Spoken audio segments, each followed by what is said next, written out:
नमस्कार, स्वागत है आप सभी का एक और नए वीडियो में। हम लोग अभी कर रहे हैं बिहार हिस्ट्री। उसमें हम लोग प्राचीन बिहार का इतिहास जो है वो पढ़ चुके हैं। आज हम लोग कर रहे हैं मध्यकालीन बिहार का इतिहास और नेक्स्ट डे हम लोग करेंगे आधुनिक बिहार का इतिहास।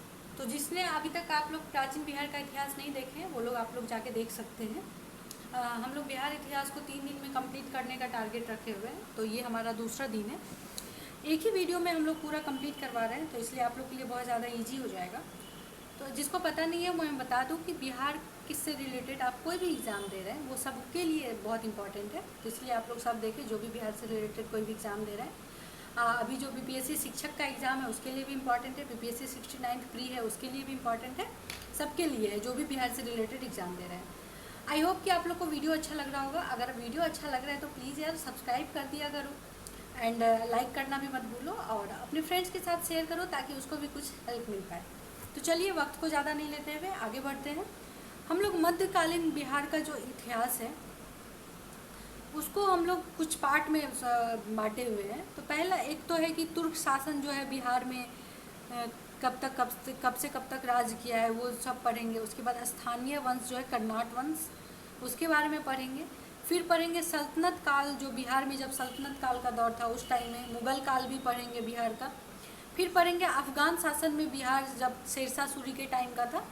उसके बाद सिख धर्म पढ़ेंगे। तो मध्यकालीन में हम लोग इतना ही पढ़ते हैं, तुर्क शासन के बारे में, स्थानीय वंश के बारे में, सल्तनत काल के बारे में, मुगल काल के बारे में, अफगान शासन के बारे में और सिख धर्म के बारे में। अब हम लोग स्टार्ट करते हैं तुर्क शासन से। बिहार में तुर्क शासन कब से कब तक रहा और कौन कौन यहाँ पे आक्रमण किया वो सब के बारे में पढ़ते हैं। देखिए, तुर्क शासन जो बिहार में स्टार्ट होता है वो बख्तियार खिलजी से स्टार्ट होता है। वो हुआ यूँ कि बिहार में तुर्क सत्ता की स्थापना का वास्तविक श्रेय किसको जाता है? बख्तियार खिलजी को। क्यों? बख्तियार खिलजी कौन था? कुतुबुद्दीन ऐबक का दास था। जो दिल्ली सल्तनत पे राज कर रहा था उसका दास कौन था? बख्तियार खिलजी था। एंड बख्तियार खिलजी के आक्रमण के समय बिहार में छोटे छोटे शासकों का शासन था। उत्तर बिहार में कर्नाट वंश था। जिस समय में बख्तियार खिलजी आक्रमण किया था उस समय में उत्तर बिहार में किसका था? कर्नाट वंश चल रहा था और बाकी छोटा छोटा शासन चल रहा था।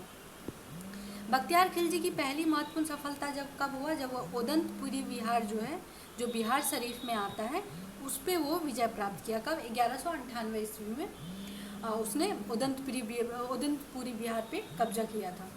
बख्तियार खिलजी ने ओदंतपुरी के साथ नालंदा एवं विक्रमशिला विश्वविद्यालय को भी नष्ट कर दिया।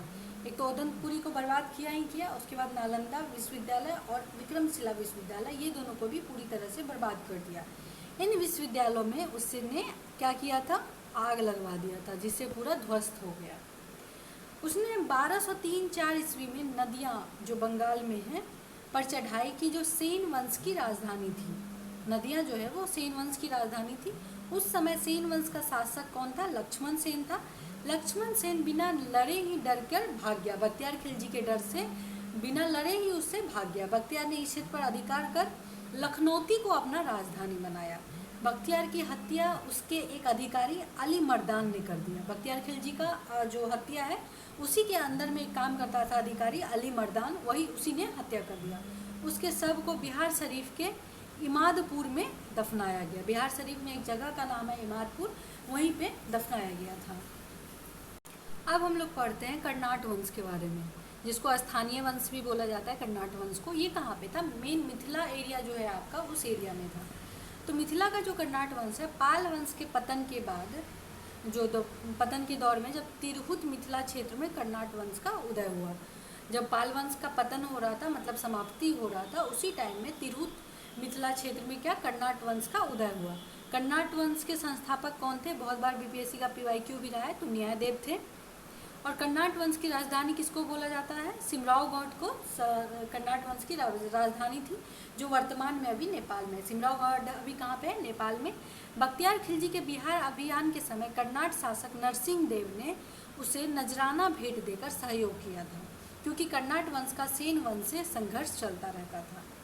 क्या हुआ था? जब बख्तियार खिलजी बिहार में अपना वो आक्रमण करने के दौर में था, उस समय क्या हुआ था? कर्नाटक शासक का जो शासक था नरसिंह देव, वो अपना भेंट स्वरूप कुछ मोती या फिर जवाहरात जो भी है उसके स्वरूप उसको भेंट किया था, क्योंकि कर्नाट वंश का सेन वंश से संघर्ष चल रहा था, तो एक दूसरे को हार पराजित करने के लिए ये सब हम लोग कर रहे थे। कर्नाट वंश पर तुर्क सेनापति तुगरिल तुगन के अभियान की चर्चा तिब्बती धर्मा स्वामीन ने की है। सामान्यतः दिल्ली के सुल्तान के साथ कर्नाट वंश का संबंध नजराना एवं भेंट का था, परंतु गियासुद्दीन तुगलक ने अपने बंगाल अभियान जो कि 1324-1325 के क्रम में कर्नाट क्षेत्र पर विजय प्राप्त कर लिया। कौन किया था? गियासुद्दीन तुगलक। गियासुद्दीन के अभियान के समय कर्नाट वंश का शासक कौन था? हरसिंह देव। जब गियासुद्दीन कर्नाट वंश पे अपना कब्जा कर लिया था, उस समय कर्नाट वंश का शासक कौन था? हरसिंह देव था। हरसिंह देव कब से कब तक रहा था शासक? 1279 से 1335 तक, जिसको समाज सुधारक भी था वो। हरसिंह देव इस वंश का अंतिम शासक था। किस वंश का? कर्नाट वंश का। उसके समय पंजी प्रबंध का विकास हुआ था। क्लियर? अब चलते हैं हम लोग सल्तनत काल में। इधर खत्म हो गया, अब हम लोग चलते हैं तुर्किश वाला खत्म, अब चलते हैं सल्तनत काल में। दिल्ली के सुल्तान एवं बंगाल शासकों के बीच निरंतर होने वाले संघर्ष में बिहार लंबे समय तक युद्ध का अखाड़ा बना रहा था। इल्तुतमिश दिल्ली सल्तनत का प्रथम सुल्तान था। दिल्ली सल्तनत का प्रथम सुल्तान कौन था? इल्तुतमिश। जिसने बिहार पर अभियान किया, उसे 1225 ईस्वी में बंगाल एवं बिहार पर अधिकार कर लिया। 1225 तक वो बंगाल और बिहार पर पूरी तरह से कब्जा कर लिया, परंतु यह अधिकार उसके उत्तराधिकारी के समय खत्म हो गया। जब उसका उत्तराधिकारी आया तो बंगाल एवं बिहार पे जो अधिकार किया था वो खत्म हो गया। तुगलक काल में बिहार पर सुल्तानों का वास्तविक नियंत्रण हुआ। 1324 से 25 में गियासुद्दीन तुगलक ने कर्नाट क्षेत्र पर विजय प्राप्त कर लिया, जो कि हम लोग कर्नाट वंश में भी पढ़ चुके हैं। फिरोज शाह तुगलक भी अपने बंगाल अभियान जो 1359 के समय बिहार आया था, पटना और गया से उसके अभिलेख प्राप्त हुए हैं। राजगीर के जैन मंदिर के अभिलेखों में उसके अनुदान देने के प्रमाण मिले हैं। तुगलक काल में बिहार की राजधानी क्या हुआ करती थी? बिहार शरीफ। उस काल में बिहार शरीफ का नगर बौद्ध धर्म का प्रमुख केंद्र था। जब तुगलक का काल चल रहा था उस समय में बौद्ध का जो प्रमुख केंद्र बिहार में कौन सा था? बिहार शरीफ था। तुगलक काल में बिहार के प्रशासकों में सबसे महत्वपूर्ण नाम किसका है? मलिक इब्राहिम का, जो मलिक बयां कहलाते थे। इनका मकबरा बिहार शरीफ में पहाड़ी पर स्थित है। क्लियर? 13वीं शताब्दी के मध्य में मिनहाज की रचना तबाकत नासरी में बिहार नाम का उल्लेख मिलता है। अब चलते हैं हम लोग अफगान शासन, जो बिहार में अफगान शासन आया उसमें अब चलते हैं। अफगान शासन में पहला कौन है? सिकंदर लोदी 1495-96 ईस्वी में दरिया खान नुहानी को बिहार में प्रशासक राज्यपाल नियुक्त किया। दरिया खान नुहानी को क्या किया? बिहार में प्रशासक या राज्यपाल आप बोल सकते हैं, उसको नियुक्त किया। इब्राहिम लोदी की मृत्यु के बाद दरिया खान नुहानी का पुत्र बहार खान नुहानी ने स्वतंत्र सत्ता की घोषणा कर दी। दूसरी ओर अफगान शासक महमूद लोदी बाबर से बचने के लिए बिहार आ गया। क्या हुआ कि सिकंदर लोदी 95-96 में 1495-96 में दरिया खान नुहानी को बिहार में एक राज्यपाल के रूप में घोषित कर दिया। उसके बाद जब इब्राहिम लोदी की मृत्यु हो गई तो दरिया खान नुहानी का पुत्र कौन था? बहार खान नुहानी ने स्वतंत्र सत्ता का मतलब वो अपने हाथ में सब चीज़ ले लिया। और दूसरी ओर अफगान शासन का कौन? महमूद लोदी बाबर से बचते बचते कहाँ आ गया? बिहार आ गया। बाबर ने 1529 ईस्वी में घाघरा के युद्ध में बिहार के इन अफगानों को पराजित कर दिया। जो भी उस टाइम में अफगान शासक चल रहा था उसको कौन? बाबर क्या किया? घाघरा के युद्ध में पराजित कर दिया। घाघरा के युद्ध के बाद बिहार में किसका नेतृत्व हुआ? शेरशाह का। मतलब शेरशाह की अफगान का ही था, फिर से क्या हो गया? घाघरा का युद्ध जैसे खत्म हुआ फिर से अफगान का उदय हो गया शेरशाह के थ्रू। अब आते हैं हम लोग शेरशाह सूरी को पढ़ते हैं। शेरशाह सूरी का जन्म कब हुआ? इम्पॉर्टेंट है, 1486 ईस्वी में। उसके पिता का नाम क्या था? हसन खां, जो सासाराम के जागीरदार थे। शेरशाह के बचपन का नाम क्या था? फरीद खां। बहार खान नुहानी जो था, बहार खान नुहानी कौन था? अभी हम लोग पढ़े, दरिया खान नुहानी का बेटा। वो क्या किया? फरीद खां को शेर खां की उपाधि दी। पहले उसका नाम क्या था? फरीद खां। उस बहार खान नुहानी ही शेर खां का उपाधि दिया। किसको? फरीद खां को। तब बाद में वो शेरशाह सूरी कहलाने लगा।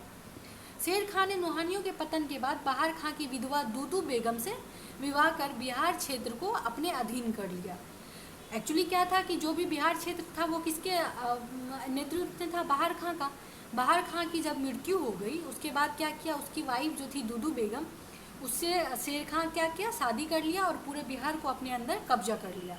शेर खां ने 1534 ईस्वी में सूरजगढ़ की लड़ाई में बंगाल को पराजित कर उस पर अधिकार कर लिया।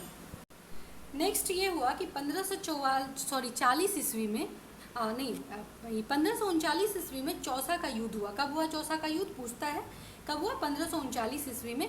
हुमायूं को पराजित कर उसने शेरशाह की उपाधि धारण कर ली। देखिए शेरशाह का बचपन का नाम क्या था, फरीद खां। उसको बाहर खां नुहानी क्या उपाधि दिया, शेर खां। उसके बाद 1539 में चौसा का युद्ध हुआ, जिसमें शेर खां जो है हुमायूं को पराजित कर दिया और खुद से अपने आप में क्या अपना उपाधि धारण कर लिया, शेरशाह का। तो फरीद खां बना शेर खां बना शेरशाह। आप लोग को कंफ्यूज बिल्कुल नहीं होना है, ठीक है। अब नेक्स्ट चलते 1540 ईस्वी में कन्नौज जो है बिलग्राम युद्ध में हुमायूं को पराजित कर उसने दिल्ली में सूर्यवंश की स्थापना की। शेरवंश फिर बाद में क्या हुआ, कन्नौज का युद्ध हुआ जो कि 1540 में। उसमें क्या किया, हुमायूं को पराजित कर, चौसा का युद्ध में भी हुमायूं को यूँ पराजित किया था। दिल्ली में क्या हो गया, अपना सत्ता स्थापित कर लिया, जो कि सूर्यवंश से हम लोग जानते हैं।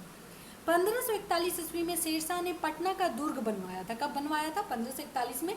इस नगर को बिहार की राजधानी बनाया। इसका वर्णन अब्दुल्ला के तारीख दाऊदी में मिलता है। अब्दुल्ला का किताब का नाम क्या है, तारीख दाऊदी। शेरशाह ने 1543 ईस्वी में रायसीन, 1544 ईस्वी में मारवाड़ विजय किया। 1545 ईस्वी में कलिंजर अभियान में गोला फटने से वो घायल हो गया और उसकी मृत्यु हो गई। तो शेरशाह की मृत्यु कब हो गई, 1545 में। शेरशाह ने अपने जीवन काल में ही सासाराम में इंडो इस्लामिक स्थापत्य कला पर आधारित मकबरा का निर्माण प्रारंभ करवाया। शेरशाह की मृत्यु के बाद उसके पुत्र इस्लाम शाह, शेरशाह का पुत्र का नाम क्या था, इस्लाम शाह ने इसे जो इंडो इस्लामिक स्थापत्य कला का वो निर्माण करवाया था उसको कंप्लीट किया। कृत्रिम झील के मध्य स्थित यह इमारत आकार में अष्टकोणीय है। जो शेरशाह का मकबरा से हम लोग जानते हैं वो कैसा है, अष्टकोणीय, एवं इसमें कौन सा लाल बलुआ पत्थर से ये निर्मित है। शेरशाह ने बिहार में रोहतास किला भी बनवाया। कहाँ पे, बिहार में। शेरशाह ने जब्ती प्रणाली चलाई है। कौन सी प्रणाली, ध्यान में रखिएगा, जब्ती प्रणाली किससे रिलेटेड है, शेरशाह से।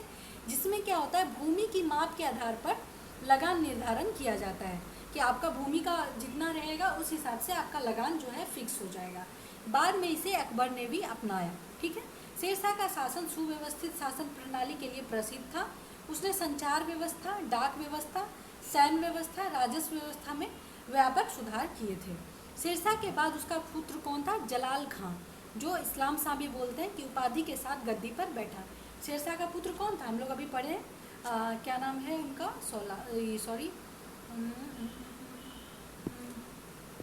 मैं भी भूल गई हूँ। उसने क्या किया, जलाल खां या इस्लाम शाह की उपाधि धारण की।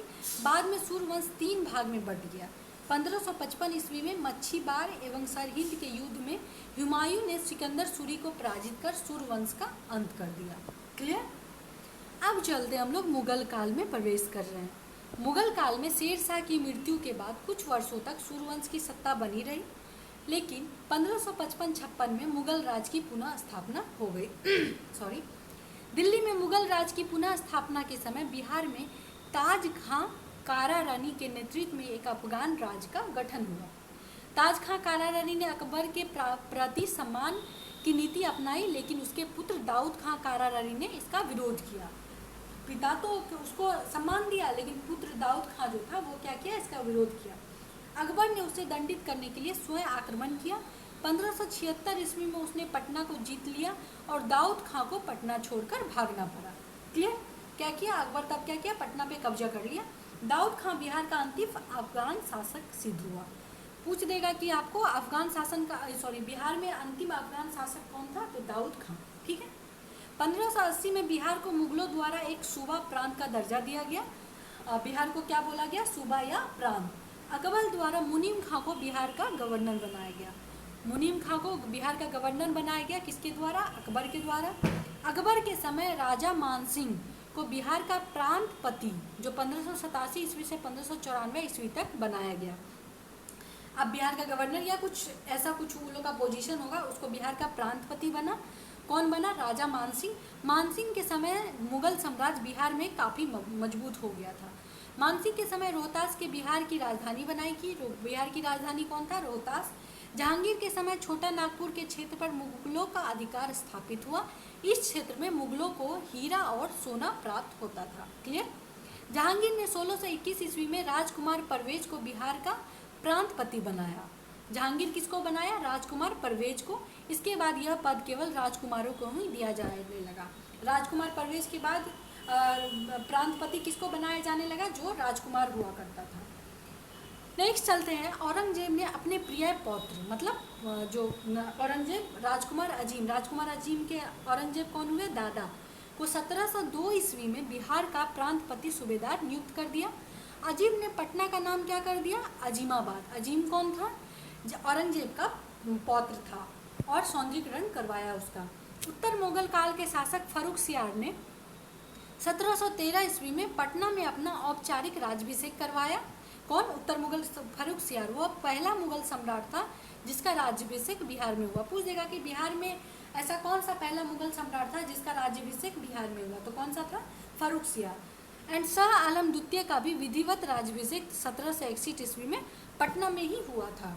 दो मुगल सम्राट हुआ, पहला कौन? फर्रुखसियार, दूसरा कौन? शाह आलम द्वितीय। औरंगजेब की मृत्यु 1707 के बाद कमजोर होती सत्ता में बिहार बंगाल का भाग बन गया। औरंगजेब का जब मृत्यु हो गया उसके बाद क्या हो गया? बिहार कमजोर होते चला गया। उसके बाद बिहार क्या हो गया? बंगाल में मिल गया। मुर्शीद कुली खां जो 1727 ईस्वी तक बिहार बंगाल उड़ीसा का सूबेदार रहा, उसके बाद सरफराज खान नवाब बना। अलीवर्दी खान ने गिरिया के युद्ध कब हुआ था? 1740 में। सरफराज खां को पराजित किया और बंगाल का नवाब बन गया। कौन बना? अलीवर्दी खां। किसको हरा के? सरफराज खां को हरा करके। उसने मुगल सम्राट को 2 करोड़ रुपये देकर अपने पद को अस्थायी बना दिया। 1756 ईस्वी में अलीवर्दी खां की मृत्यु तक बिहार बंगाल एवं उड़ीसा क्षेत्र पर उसका प्रत्यक्ष नियंत्रण रहा। क्लियर। अब लास्ट चलते हैं हम लोग मध्यकालीन में। कौन सा है? सिख धर्म। सिख धर्म और बिहार से क्या रिलेशन है? सिख धर्म के संस्थापक कौन थे? गुरु नानक देव, सबको पता होना चाहिए। उन्होंने बिहार में गया, राजगीर, पटना, मुंगेर, भागलपुर आदि की यात्रा की थी। सिख धर्म के 9वें गुरु कौन थे? श्री तेग बहादुर भी सासाराम गया होते हुए पटना आए थे। यहाँ वे अपनी पत्नी गुजरी देवी को छोड़ गए थे जो माँ बनने वाली थी। यहाँ पटना में गुरु गोविंद सिंह का जन्म हुआ। गुरु गोविंद सिंह के पिता का नाम क्या था? श्री तेग बहादुर। वो क्या हुआ था कि बिहार आए हुए थे, लेकिन वो भ्रमण करने के टाइम में अपनी पत्नी जो गुजरी देवी थी उसको यहीं पे छोड़ के चले गए थे क्योंकि वो प्रेग्नेंट थी। उन्हीं का पुत्र का नाम क्या हो गया? गुरु गोविंद सिंह, जो कि पटना में जन्म लिए। सिख धर्म के 10वें एवं अंतिम गुरु कौन बने? गुरु गोविंद सिंह। जन्म पटना में 26 दिसंबर 1666 ईस्वी को हुआ। क्लियर। गुरु गोविंद सिंह 1676 ईस्वी में 10वें गुरु बने तथा 1699 ईस्वी में उन्होंने खालसा पंथ की स्थापना की। पूछता है कि खालसा पंथ का स्थापना किसने किया? तो गुरु गोविंद सिंह। तख्त श्री हरिमंदिर साहिब पटना साहिब सिख धर्म का प्रमुख तीर्थ स्थल है। इसका निर्माण महाराजा रंजीत सिंह ने करवाया था। जो तख्त श्री हरिमंदिर पटना साहिब है उसका निर्माण कौन करवाया? महाराजा रंजीत सिंह। हो गया हमारा मध्यकालीन जो बिहार से रिलेटेड था, हम लोगों ने पूरा पढ़ लिया। मध्यकालीन बिहार पूरा पढ़ लिया, कंप्लीट हो गया। अब हम लोग नेक्स्ट क्लास में पढ़ेंगे आधुनिक बिहार, जो कि इतिहास का लास्ट टॉपिक होगा। अगर आप लोगों ने यहाँ तक तो पूरा देख लिया है, इसका मतलब आप लोग को वीडियो बहुत अच्छे से क्लियर हो रहा है।